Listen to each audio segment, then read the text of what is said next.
Reality on the ground, real people, real issues. And today we're coming to you live from Chira, this side of Bulindo. That is where we are, and we're going to discuss something to do with the SMEs inclusions. The State Minister of Finance, of course, who happens to be Honorable David Bahati.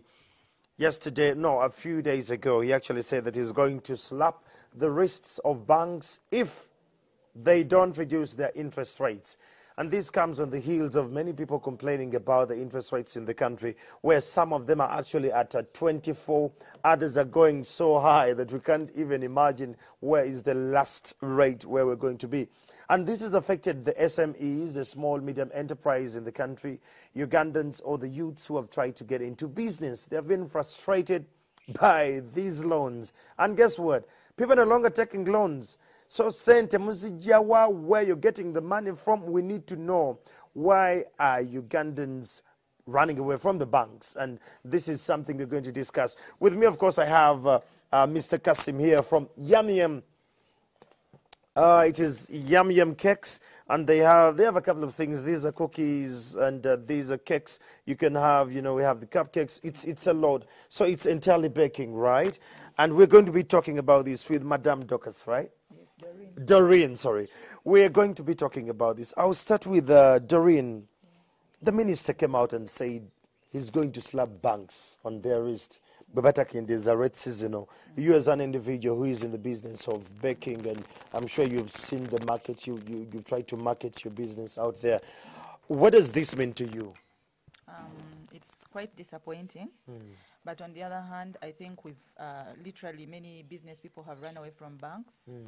Banks have very high interest rates.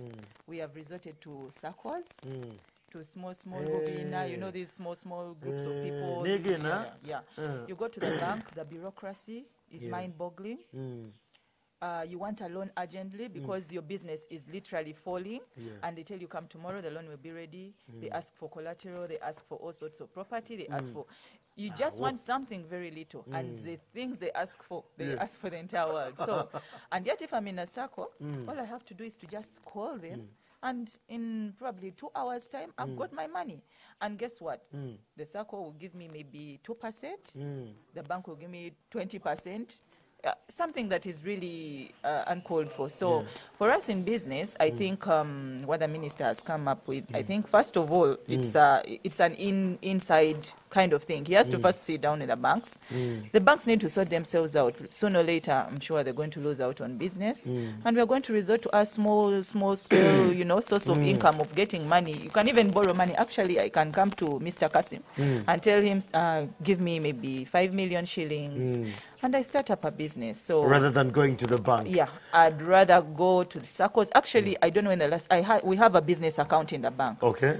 It died a natural death.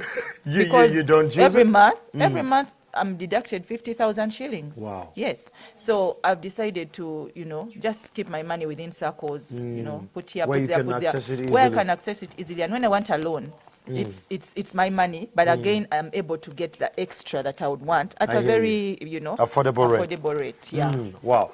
There you have it. Doreen is in the wave, like she just hates whatever the banks are doing. All right. Kasim, you're a proprietor of a business, Yum Yum. I'll start with, you started, of course, you'll tell us you started with your little savings and you hope to get to the bank and to get the loans and just to amplify the business. How is it so far? So far, we are having issues. We got some little money from friends, like I said, and we are using it, but it is not sufficient enough. But we have to keep, moving on till we're able to meet what we want. Reason being that any business we're going to do today, it needs a lot. Money makes money. Of course. The more money you have, the more profits you make. Because we are using little money, we get very little profit. And the profit is because, of course, the cost of sale is very high. Transport cost of sale is very high. The materials are very, very high. And we have to pay labor. So at the end of the day, if you look at a cake like this, the cost of doing this cake could be around 8,000. And you sell it at around 10,000. You make 2,000.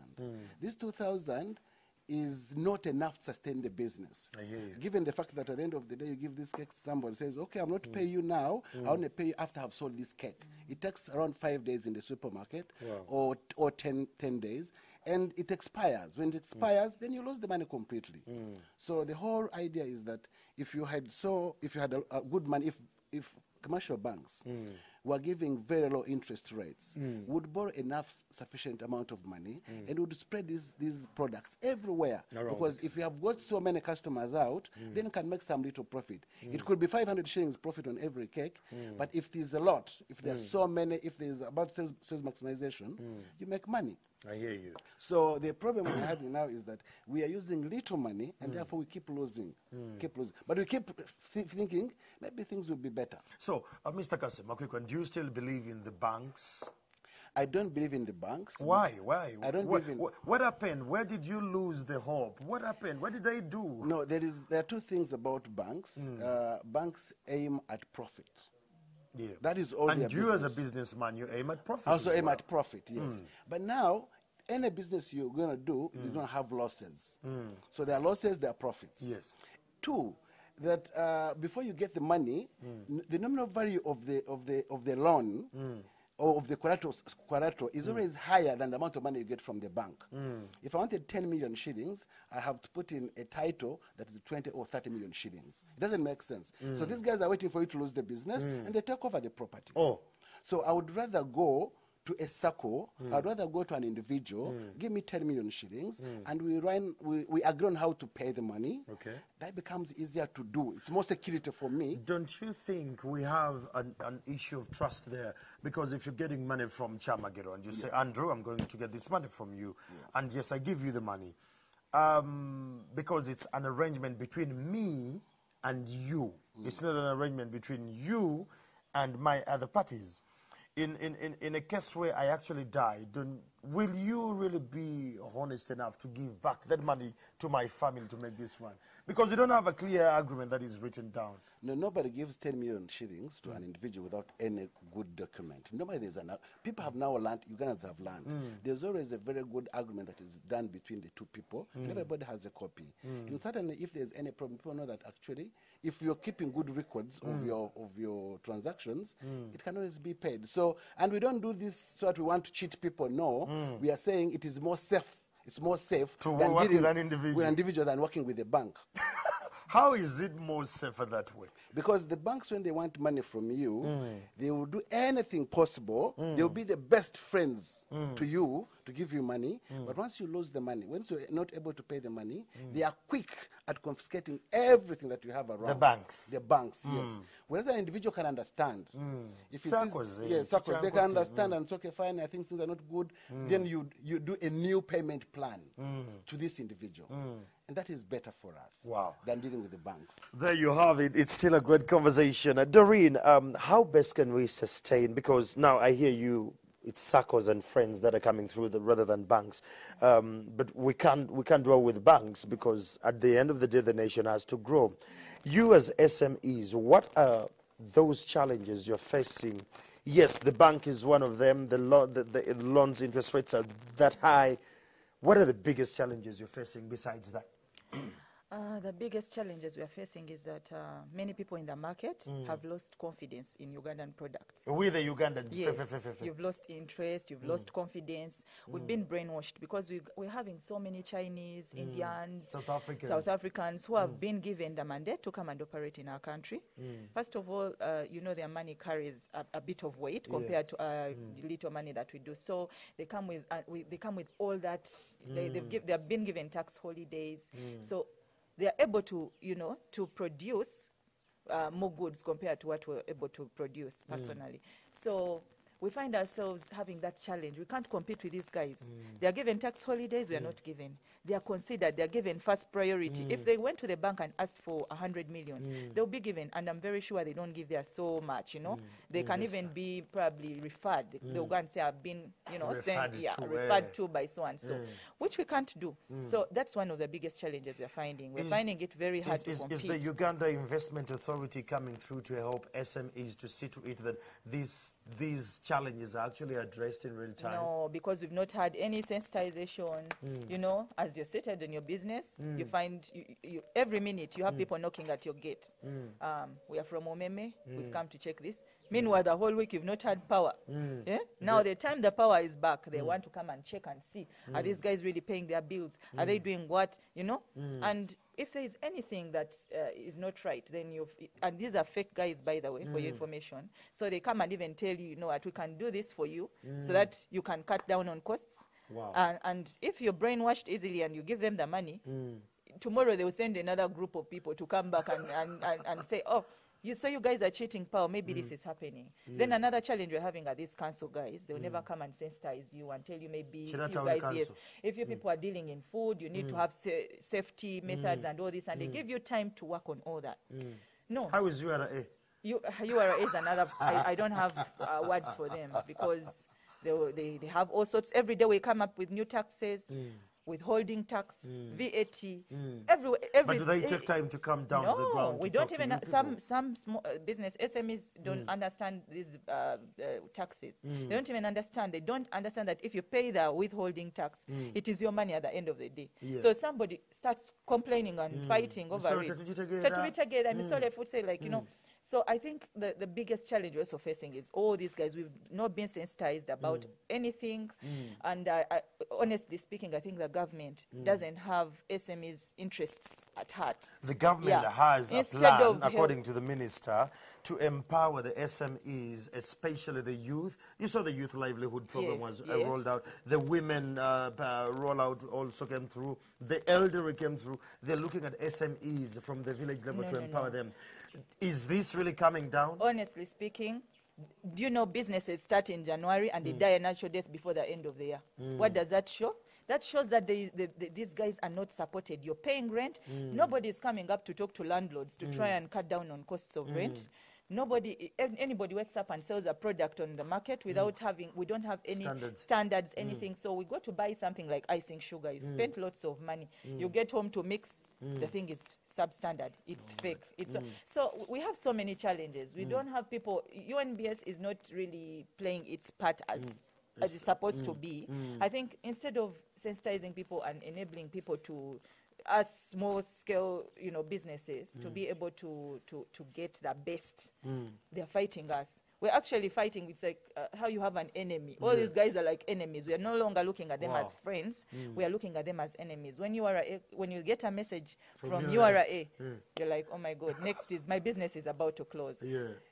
Businesses are opening up. Bakeries have come up. How many bakeries have you come? January, by November, the business is closing. Because like Mr. Kasim told you, a cake that you're only having 2,000 shillings profit, you've taken it to the market. It spends there 1 week. They have not yet paid. After that, they're going to tell you that, you know what, it's damaged. Come and pick your damaged goods and we need a replacement.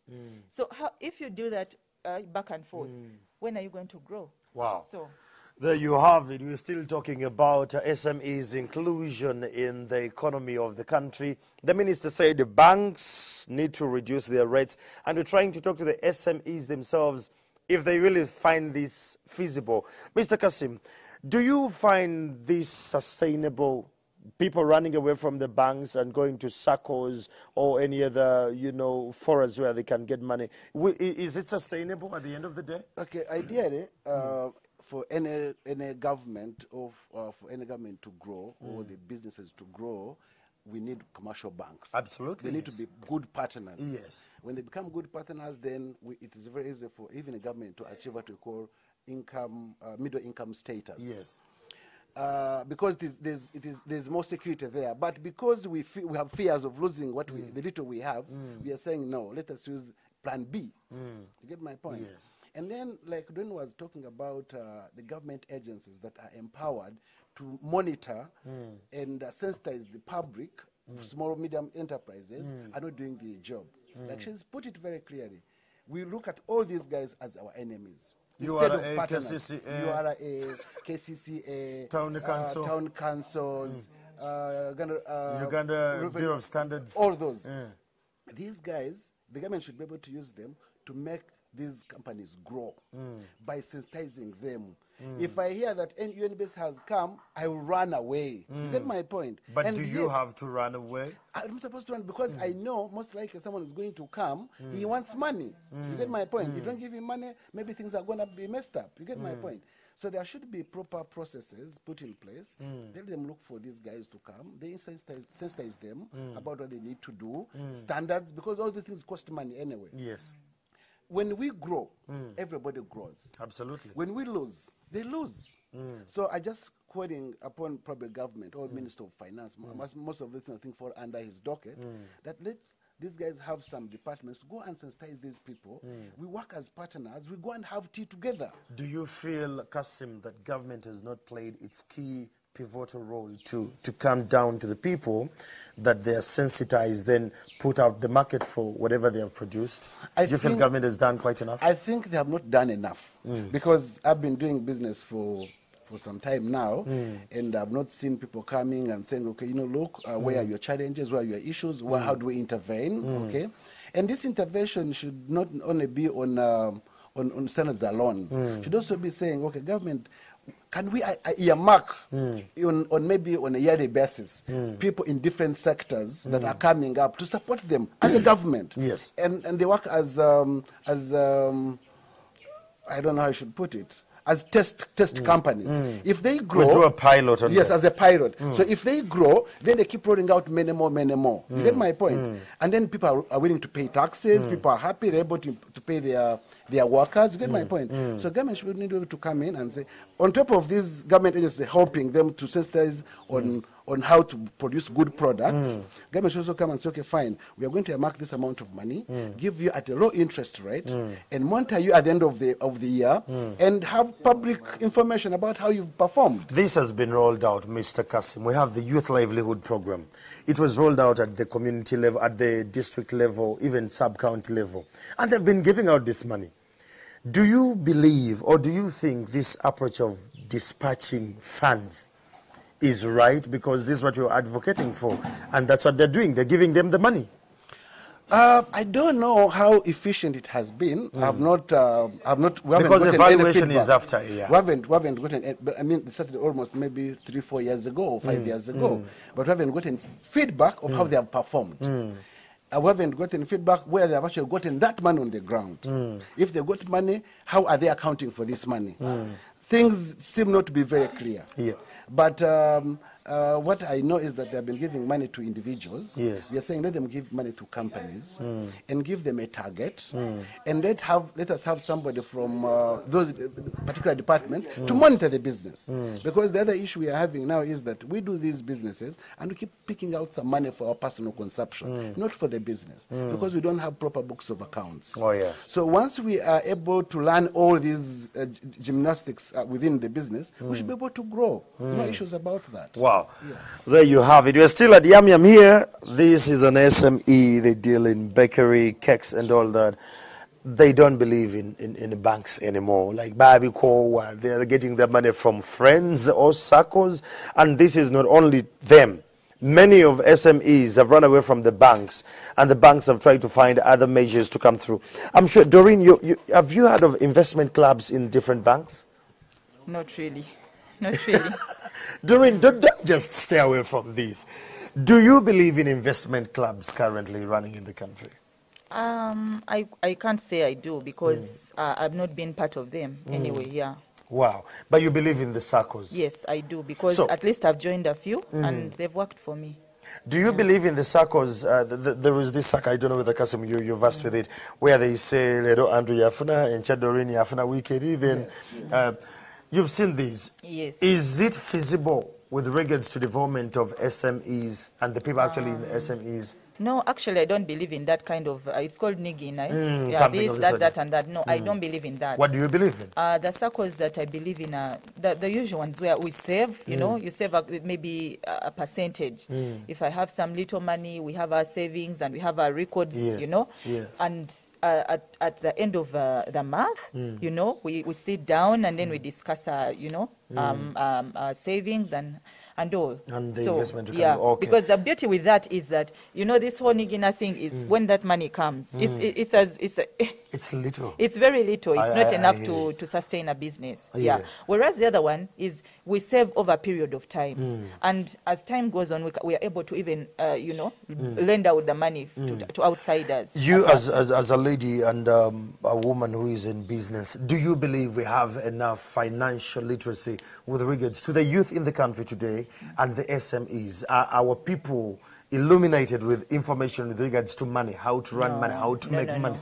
No, people are not, they're not well versed with that whole scope of managing money, because someone has a business and whatever comes out of the business, they're using to buy ingredients, they're using it to shop food for home, they're using it to pay school fees. You know, they have not differentiated between a business and personal requirements. And how do we beat this? And I think we also need financial advisors. I don't know, I think this is all what the banks are supposed to be doing. This is where the problem comes in. Yeah.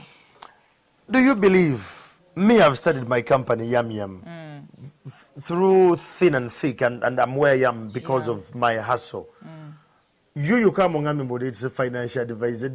Our Ugandans, are they ready to embrace such a thing? They are not ready to embrace it because they've been cheated before.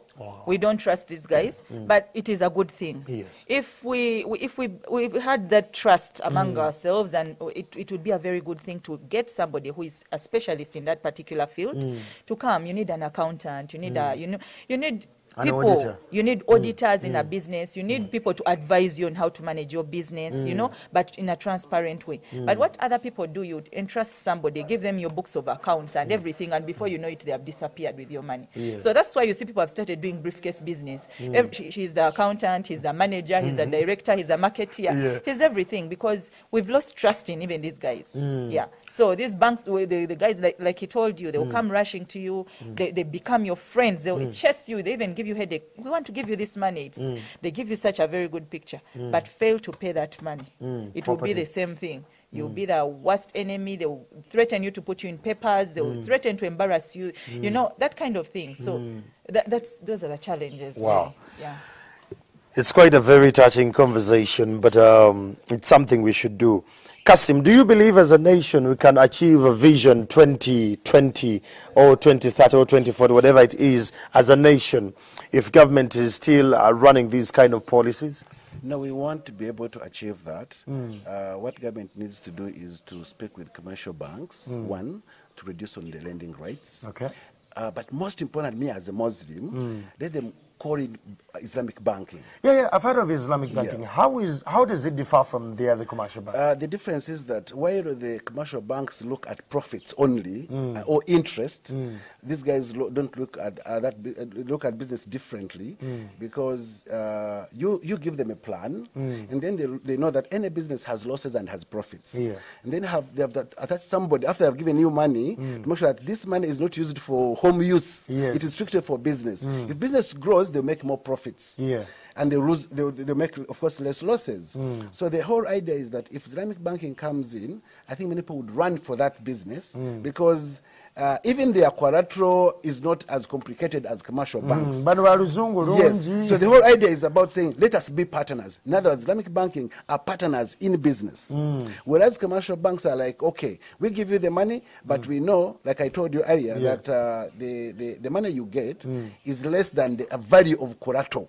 So they are actually targeting more money. You give a land title of 40 million and they give you 20 million. 20 million, or even 15. You get my point? So that is the whole predicament. So we are saying that for the government to achieve this, one is that they should be able to make sure that government agencies sensitize the people first and foremost about how to do business. That is one. Two, we should be able to make sure that the interest rate goes down. Three, let them look for Islamic banking. I'm told they have always come here to apply, but they haven't gotten their way out. Frustrated, yes. Have you heard of the Chinese loans? Do we need to go the Chinese way as well? I haven't known how they use their loans, the Chinese and the CD. But for anybody who is willing to give lower interest rates, would definitely get the market. That is the so what would be the ideal lower interest rate, Kasim? Okay, if you look at China, people get from 1 up to 5% interest rate. So if I got 1 to 5, I would still be comfortable. I would count my balls very well and say, okay, fine, let me see what I can do. But I can't go for 30% interest rate. 100% interest rate is so high. I hear you. I can't handle. Yes, because like I said, you have got 2,000 minimum as profit. You have frustrated into supermarkets. Stock is dying out. Actually, in foods and beverages, once you give stock and it expires, normally to keep that customer, you must replace his stock. If you don't replace, he will be thrown out of that business. Yeah. But consignments is the issue. Consignment is the issue. In other words, I give you stock, I'll come after 2 weeks to pick the money. My money is losing value, for heaven's sake. I hear you. You get my point? If it was cash, if let's say NTV today said, Kasim, you know, want 2,000 cakes, I'd be a happy man. I would have made some bit of money. Yes. It would be cash, and I'll be happy. Let's talk about Ugandans. Do Ugandans still believe in the Bubu campaign, Buy Uganda, Build Uganda? I think they have not well understood that policy, and that would be the best policy we need to be able to do. And so, okay, fine. How many bakers do we have in Uganda? How much can we produce? Can government protect us so that we sell our products within Uganda? Because, like she said, if a Chinese, apparently we've got Chinese that are baking a lot. In Uganda here? In Uganda, most of them are doing baking. Competing with our locals. Yes. Now, like she said, in China, those guys get low interest rates. They come and apply their money in here. Yeah. Me, Ugandan, I go and get interest rate at 30%. We cannot compete in the same You business, can't. for heaven's sake. So, those are the issues we are having. So, I'm thinking that... what do you think has changed the attitudes of Ugandans towards buying Uganda and building Uganda? Because someone would go in Iraq and they'll find this one from Yam Yam, and they'll find another one from maybe Kenya, maybe South Africa, and they'll pick the other one from South Africa. Okay, it's just, I think the best is about perception. Just perception that people believe that if, let's say, I had a white man working here, Ugandan would buy my things immediately. They always think that maybe there's quality or these guys are serious. So government has to sensitize Ugandans that buy Uganda, build Uganda. That is one. Two, we as Ugandans also need to be able to make sure that we do good things. Quality For work. instance, I'm going to ask you to test my products, whatever you want to test, and tell me how sweet it is. Yes. Maybe somebody out there looking will say, okay, fine, where is this yum yum? You get my point? I hear you. So if we are able, and at the end of the day, we do very nice cakes. And our cakes are not different from the Chinese, what the Chinese actually do here, probably even better. I've had people actually even import cakes for weddings. And Why would government allow a Chinese to come and do cakes in Uganda? Why wouldn't, therefore, if we are all not good enough as Ugandans, let government mark people and say, okay, fine, you Ugandans, I'm going to give you money, we're going to give you the best you need to produce the same cake like you'd go in Italy and have. You get my point? I hear you. No, but not allowing a Chinese way, an Indian to come and do cakes. That's not investment. And those guys may be given maybe tax holiday. You get my point? And yet you're not. And then maybe I'm not. So I'm saying, let government of Uganda protect Ugandans, and we shall pay better taxes. We'll be better people. We'll help to achieve middle income status because you're employing people. I hear you. You get my point? Yes, I do. That's the best I can say. Well, there you have it. That brings us to the end of our reality on the ground. Doreen, you have something briefly to say? Yeah, I want to thank you guys for giving us this platform. Yeah. It's been such an interesting, discussion. Yeah. And we hope that these banks are going to improve and give us, we want to work with the banks because we can't do away with them. Yes. When we want to travel anywhere, we have to take bank statements. You're not SACCO statement. Exactly, not SACCO statement. I like when that. We want, so we can't do without them. But we are appealing to the government. Yes. Let them regulate these banks. Let them try to sensitize the SMEs, these small scale businesses. Teach them how to manage. Let us, bring up these, what are they called, the financial advisors, people to help us with our small businesses, Okay. Yeah. Well, there you have it. I can't even add a word on that. Doreen and Kasuma have actually put it into perspective. Government needs to protect Ugandan businesses. We need sensitization, and above all, we need low interest loans if we are to get money from the bank. Banks mulowooza ku muntu wa wansi, omuntu wa bulijjo atandika business mumuyambe tukulaakulanye eggwanga, then we can achieve a middle class income status. That is Andrew Chamagero, omuntu wa wansi, and we're still at Yam Yam. It was a great discussion, and thanks for the ones online. It's still #MorningAt10TV.